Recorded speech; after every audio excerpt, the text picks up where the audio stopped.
আর এবার সব আয়োজন খাওয়া দাওয়ার দায়িত্ব এই জেম্মার, কেমন? আরে নাও, বেরিয়ে পড়ো, এরপর তো পৌঁছতে দেরি হয়ে যাবে।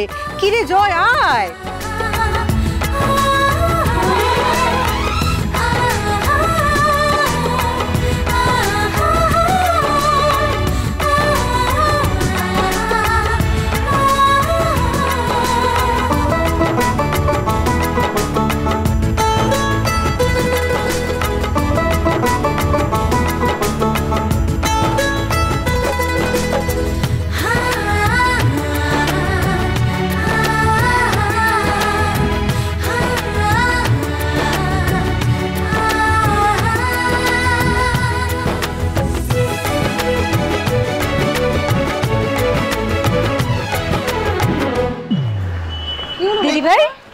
কি হয়েছে? তুমি কাঁদছো কেন? কি হলো?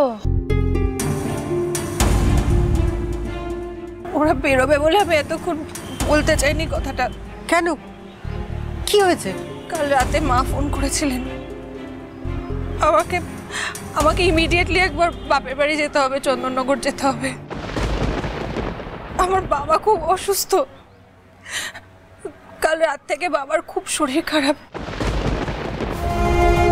বারবার নাকি বমি হচ্ছে, একা চলাফেরা করতে পারছে না, আর আমি ছাড়া তো ওখানে কোনো হেল্পিং হ্যান্ডও নেই। তোমরা তো সবই জানো, বলো।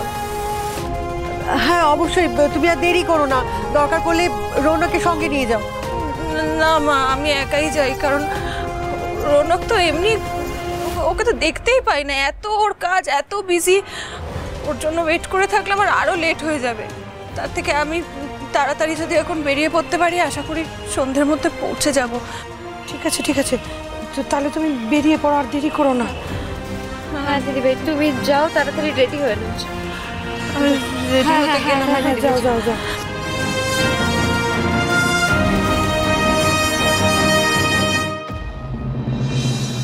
তুই চোখে ভিড় করে থাক, খোলা স্বপ্নরা হাত ছুঁয়ে থাক, ঘর পাক ভোলা যত্নরা, এই পৃথিবীর যত রং সব মাখবো মনে।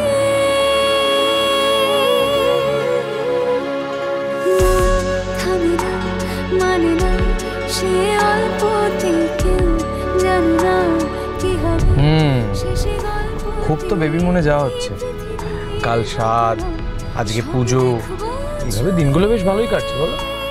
পড়াশোনার কথা তো মনে হচ্ছে না আর মাথায় আছে। কি কি দেখছো জুলজুল করে? রানী, আমার মনে হয় না তোমার দ্বারা আর পড়াশোনা হবে। মোটেই না, খালি আজে বাজে কথা না। কি কি ক্লাস হচ্ছে সব নোটস আমার কাছে আছে, কাল অবধি একদম আপ টু ডেট। আর ডক্টর আন্টি বারণ করলো বলেই তো আমি এখন কলেজে যাচ্ছি না। ডক্টর আন্টি বুঝিয়ে বলেছে যে এই সময় শরীর প্রোন টু ইনফেকশন হয়ে যায়, উইক হয়ে যায়। আর মেডিকেল কলেজে তো কত রকমের ব্যাকটেরিয়া ভাইরাস নিয়ে কাজ হয়, আমার তো ওখানে যাওয়াই মানা, তাই তো ম্যাটারনিটি লিভ নিতে হলো। যাক, একটু বুদ্ধি হয়েছে তাহলে।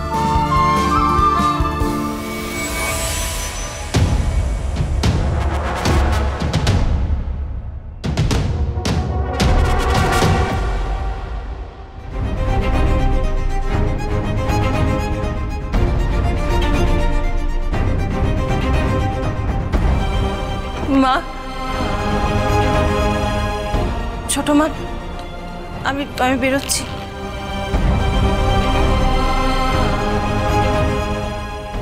বলছি সব গুছিয়ে নিয়েছো তো? আর কি গোছাবো ছোট মা, ওই দরকারি টুকটাক যা জিনিস হাতের কাছে ছিল সব ভরে নিয়েছি। আমার তো আর মাথা কাজ করছে না। পান্তুয়াকে কিন্তু তোমরা দেখে রেখো, তোমাদের কাছে ছেড়ে যাচ্ছি। তুমি অত কিছু একদম চিন্তা করো না। দেখো, তোমার বাবার তো অনেক দিন ধরে সুগার, হয়তো ফল করেছে, ওষুধ পড়লেই ঠিক হয়ে যাবেন। দেখো, তুমি কিচ্ছু হবে না। বলছি, তোমার মায়ের সাথে তোমার আর কথা আছে? মানে জানতে পারলে তোমার বাবা কেমন আছে? ওই লাস্ট কথা হলো মার সঙ্গে ফোনে, তারপরে জানো আমি যতবার ফোন করছি, মানে আমি অনেকবার চেষ্টা করেছি, মা আমার ফোনটাই ধরছে না।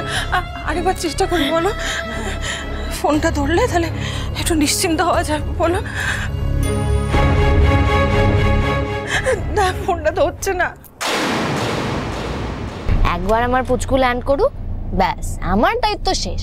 তুমি আর মা পালা করে রাত জাগবে, বেবিকে খাওয়াবে আর নাপি চেঞ্জ করবে।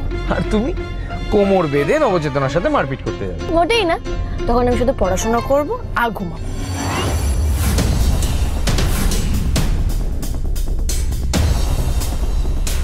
বউকে ডাক্তার বানানো তোমারও তো একটা দায়িত্বের মধ্যে পড়ে। তাই? হ্যাঁ মশাই তাই। আচ্ছা আমি তোমাকে তোমার রুটিন বানিয়ে দিচ্ছি। সকালবেলায় উঠে তুমি চেম্বারে যাবে, তারপর দুপুরবেলায় এসে ওকে দেখবে, সামলাবে, আর সারা রাত জাগবে। অসুবিধে হলে মাকেও ডেকে নেবে, কেমন? বাহ, দারুণ ব্যাপার। এই না হলে মহারানীর রাজকীয় প্ল্যান। আর তুমি কিছু করবে না, তাই তো? উমা, বললাম যে ঘুমাবো, পড়াশোনা করবো আর ক্লাস করবো। আর এমনিতেও তখন তো আর একটাও ক্লাস মিস করা যাবে না। আর তখন তো বাচ্চাকে সবসময় আমার সাথেও রাখতে পারবো না। তুমি বাবা, তোমাকেও তো রেসপন্সিবিলিটি নিতে হবে। 9 মাস ধরে আমি ওকে সামলাচ্ছি, এরপর তুমি সামলাবে। অগত্যা, জো হুকুম।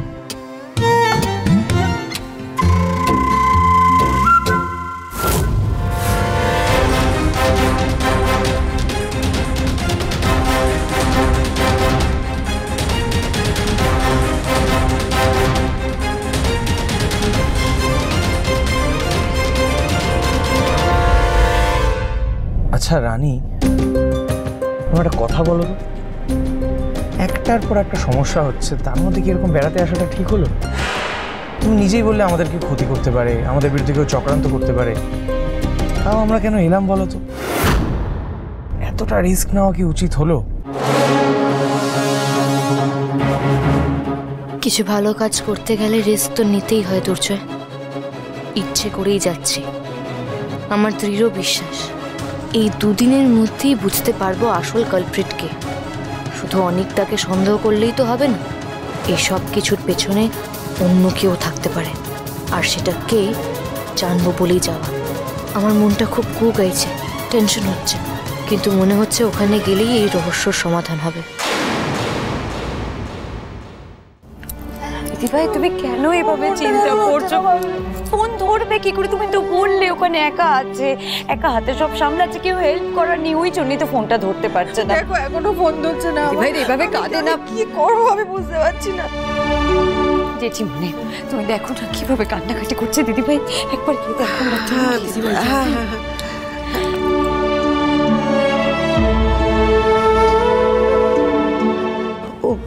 ও পিঙ্কি, আমার মনে হয় মাধুরী ঠিকই বলছে, বুঝেছো তো? আর শোনো, তুমি কিন্তু ওখানে পৌঁছেই আমাদেরকে জানাবে। হ্যাঁ জানাবো। আচ্ছা, এই টেনশন নিয়ে তুমি একা যাবে না? না, তার চেয়ে বরং রিতম তো বাড়িতেই আছে, ও তোমাকে পৌঁছে দিয়ে আসুক। না না, দরকার নেই, আমি একাই, দরকার নেই মা, আমি সামলে নেবো, আমি একাই যেতে। আরে ও বড় বৌদি, আমি যাই না, আমার কোনো অসুবিধাই নেই। আমি গেলে তোমার উল্টে হেল্প হবে, যাই না। আমি জানি রিতম, কিন্তু দরকার নেই, বিশ্বাস করো, কারণ তোমারও তো কাজের চাপ আছে। বলো, ওয়ার্ক ফ্রম হোম করলেও তোমার কাজের পেছনে কতটা সময় দিতে হয় আমি তো দেখি। না না, তুমি এতটা রাস্তা আমায় পৌঁছতে যাবে, আবার আসবে, তার মধ্যে তোমার কাজের চাপ, কোনো দরকার নেই। আমি ঠিক ম্যানেজ করে নেবো। আমি পান্তুয়াকে একটু দেখে রেখো, কিন্তু রিতম পান্তুয়াকে দেখে রেখো। পান্তুয়ার তো স্কুল থেকে ওকে আনতে হবে, স্কুল থেকে কটার সময় ফিরবে তোমাদের? তোরা যাবি, টাইম খেয়াল আছে কটায় ফিরবে? আমি আর পুনু গিয়ে পান্তুয়াকে নিয়ে আসবো স্কুল থেকে, আর ও আমাদের কাছে ভালো থাকবে, তুমি নিশ্চিন্তে থাকো। দেখে রাখবি তো পান্তুয়াকে? একদম তুমি চিন্তা করো না। আমি তাহলে বেরিয়ে পড়ি, তাই না? আমি যাচ্ছি।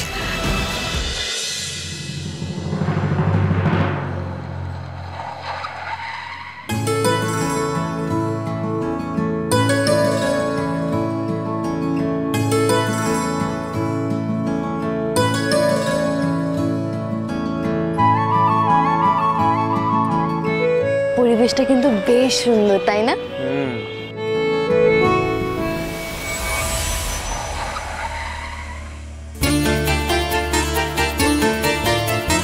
নমস্কার,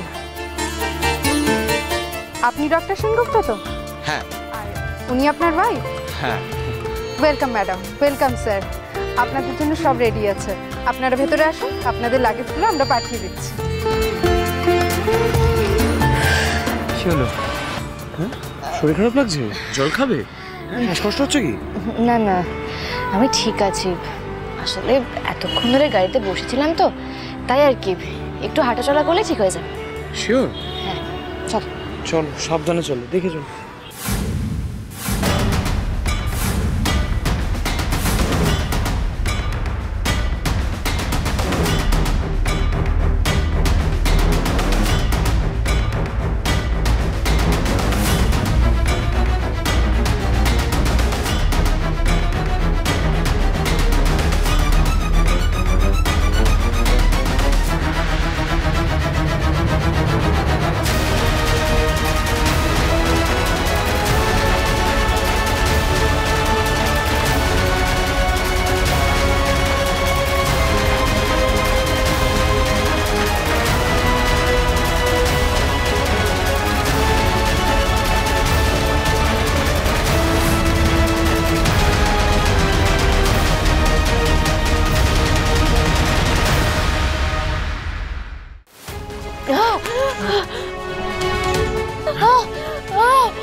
আমার আমার ওয়াটার ব্রেক করে গেছে। রানী, আমাদের সন্তানের জন্ম এখানেই হবে, তুমি আমায় বিশ্বাস করো তো? নিজের থেকেও বেশি। তোমার